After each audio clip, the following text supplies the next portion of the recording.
In section 8.2, we're going to continue talking about functions of two variables, but this time look at contour diagrams instead of tables or just equations to represent those functions. So we're going to have a lot of pictures in this video looking at a lot of different kinds of contour diagrams. The most common type of contour diagram you're going to see in the real world is going to be a topographical map looking at elevation. So you can see different elevations and maybe a hiking trail or whatever you're looking at. To recap, in section 8.1, we looked at a table of values only to look at the function of two variables, and sometimes thought about cross sections of the function to look at maybe if you fix one variable, what would happen. So in this picture, we have a lot of different elevations given by a contour map.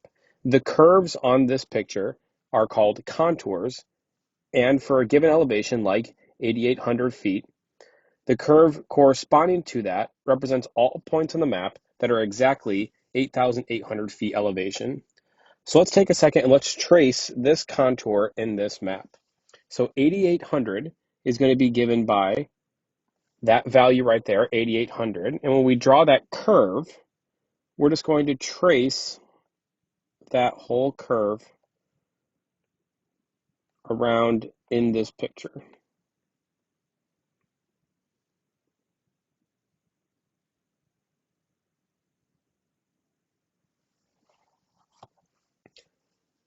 So that is every single point on this map that's on that curve is exactly 8,800. Anything to the right of that is going to be less than 8,800, and anything to the left of that is going to be bigger than that, and that's just based on the other labels that we have. Note that there may be some other 8,800, I think maybe right here as well, but it's not clear in the picture that we're given. So another example here, it doesn't have to be just elevation. We could look at something like temperature as well. So here's a weather map showing the predicted high temperatures on a given summer's day. So here, the contours are going to represent not the labels given in the picture, but rather the labels are going to represent the in between the contours. So 60s, 70s, 80s, 90s, 100s is in between the contours, and the contours represent the 70 degrees, 80 degrees, 90 degrees, and 100 degrees. So let's take a second and let's look at the 70s contour in this picture. So here we're just going to try to do the same thing we did in the previous picture, looking at 70s. Or sorry, exactly 70. So this is going to be when we go from 60s to 70s. So that's going to be this line right here.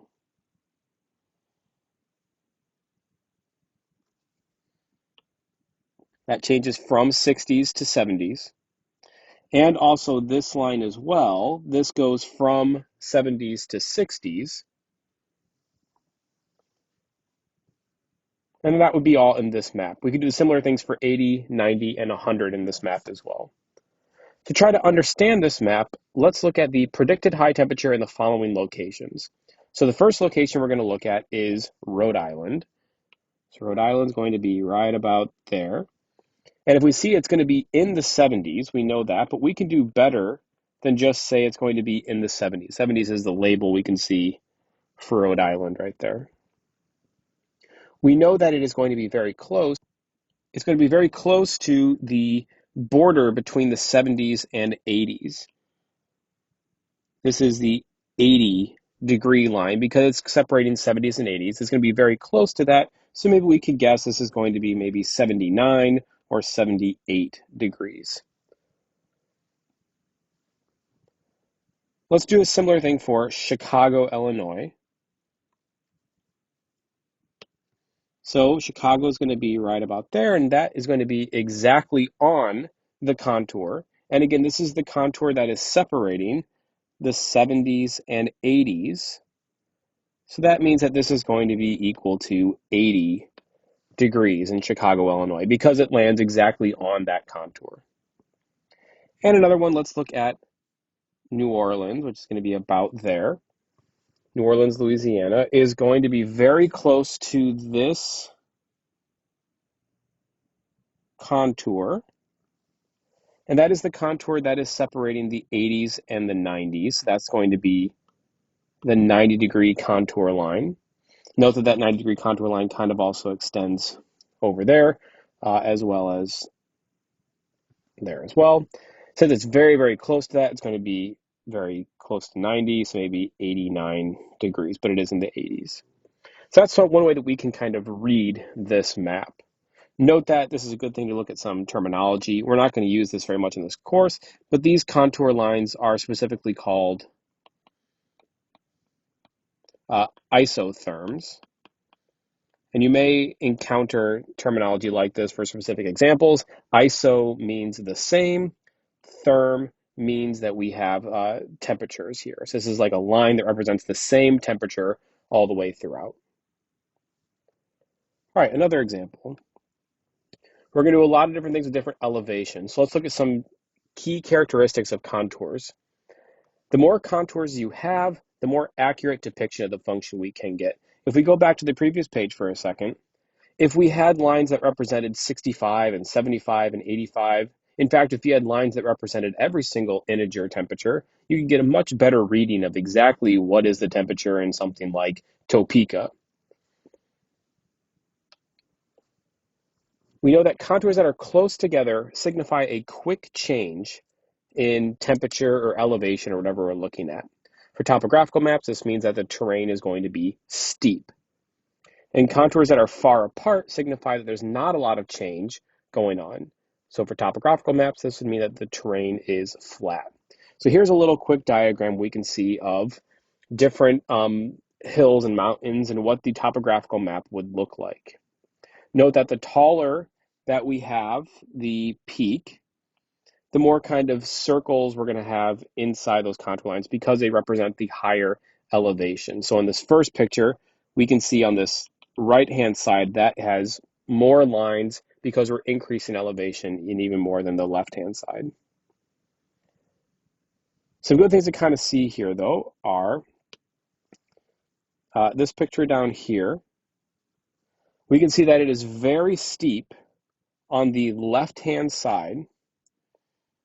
It's very steep over here, and it's a shallow kind of curve over there. We can see in the contour diagram, the lines are very, very close together where it is going to be steep, and they're a little further apart when it's going to be a shallow change. It's not going to change as much.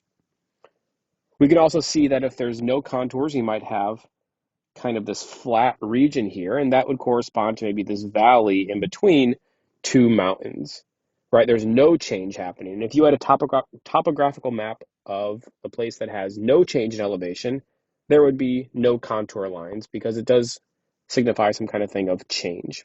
And when we're talking about calculus, we're trying to talk about functions changing and trying to track how much a function is changing at a specific point.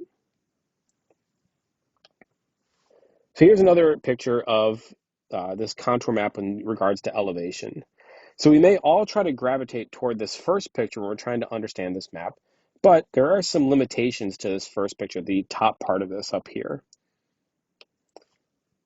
That picture does not show all the detail on the back side of that mountain. And that's the problem with 3D drawings, is that in a 2D depiction is that we can't see all sides of it in a nice, easy way. So although this is nice to look at from this angle, we know nothing about the back side of this.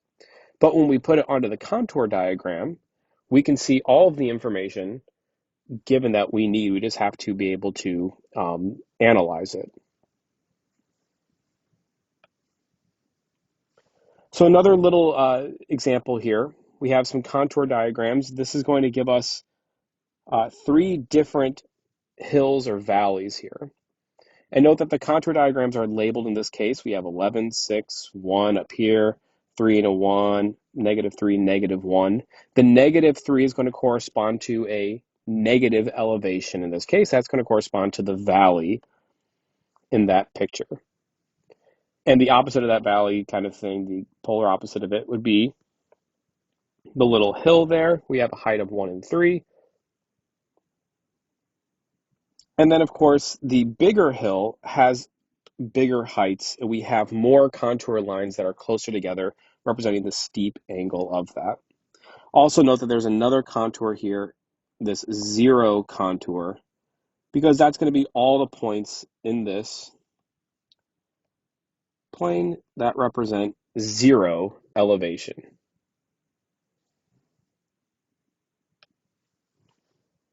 Okay, looking at some more elevation kind of things. This first picture on the top left here might represent a mountain peak. This would be a very uniform mountain, mountain that you might draw in like grade school or something. It's the same change everywhere around the mountain. It's perfectly circular, right? And the very top of it represents the peak. Now, just because there is no contour line in this region here does not necessarily mean that that is going to be cut off. So for instance, you may look at that and see that that might look like a volcano or something where it's just like cut off at that part.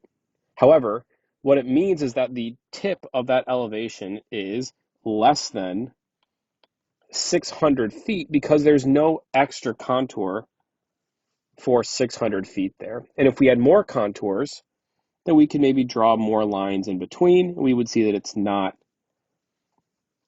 just a cutoff peak. So we have to be given what the contours we're given. We have to analyze the information. More contours give us more information. The next one over here on the top right might be a mountain pass between two mountains, or a pass between two mountains. This is also called a saddle, and this would be the saddle point. And again, this is going to be representative of like two peaks, and it's going to be kind of this thing in between, that saddle point.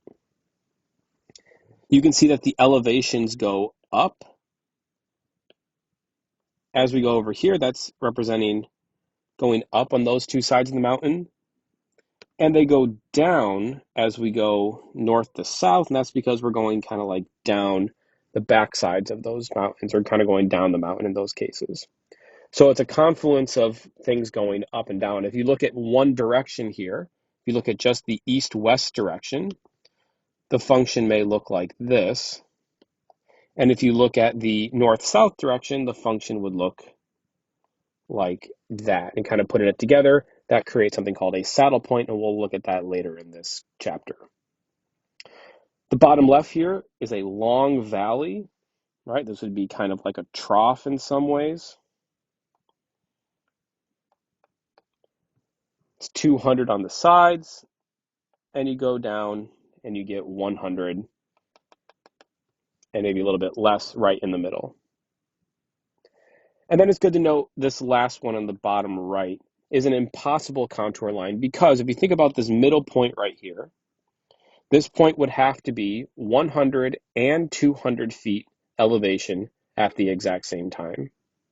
And that's going to be impossible unless you have some kind of thing where you have maybe some kind of rock overhang or something.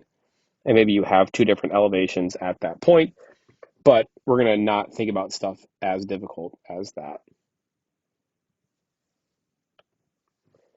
All right, so although we often use elevation and topographical maps as an example because we're familiar with that in some capacity, we can really have these functions represent almost anything. We've seen some examples of temperature and profit so far in these videos.